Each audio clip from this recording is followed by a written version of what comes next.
कल भारत के प्रधानमंत्री आदरणीय नरेंद्र मोदी जी ने एक इंटरव्यू दिया, काफी विस्तार से इंटरव्यू दिया, लेकिन उस इंटरव्यू में जो सबसे ज्यादा हैरान करने वाली बात थी, जो सबसे ज्यादा चौंकाने वाली बात थी कि भारत की आजादी के बाद देश का एक प्रधानमंत्री आजादी के बाद के हुए सबसे बड़े महाघोटाले को खुलेआम डिफेंड कर रहा है।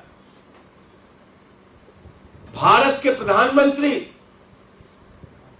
इलेक्टोरल बॉन्ड के द्वारा भारतीय जनता पार्टी के द्वारा ली गई रिश्वत को, इलेक्टोरल बॉन्ड के महाघोटाले को, जिसमें सर से लेकर पांव तक भारतीय जनता पार्टी डूबी हुई है, उस घोटाले और उस भ्रष्टाचार को देश के प्रधानमंत्री डिफेंड कर रहे हैं। देश के प्रधानमंत्री उसके पक्ष में खड़े हो गए। इलेक्टोरल बॉन्ड पे किसने निर्णय दिया?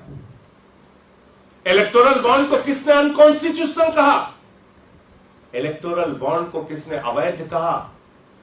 किसी पॉलिटिकल पार्टी में ने नहीं कहा प्रधानमंत्री जी। भारत के सर्वोच्च न्यायालय के 5 जजों की खंडपीठ ने कहा, सर्वोच्च न्यायालय के 5 जजों की खंडपीठ ने कहा कि इलेक्टोरल बॉन्ड असंवैधानिक है और अवैध है। आपने सुप्रीम कोर्ट का भी अपमान किया। भारत के प्रधानमंत्री को देश के सुप्रीम कोर्ट से माफी मांगनी चाहिए।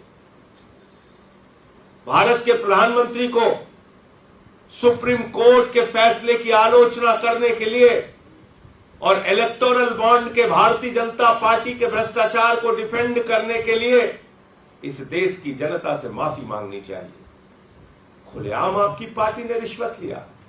3 बार आपने प्रयास किया कि ये घोटाला खुलने ना पाए। वो तो धन्यवाद है सर्वोच्च न्यायालय का कि उन्होंने कहा नहीं, देश के सामने जाहिर करो किस कंपनी ने तुम्हें कितना पैसा, कितना रिश्वत, कितना घोटाले का रकम आपको दिया है।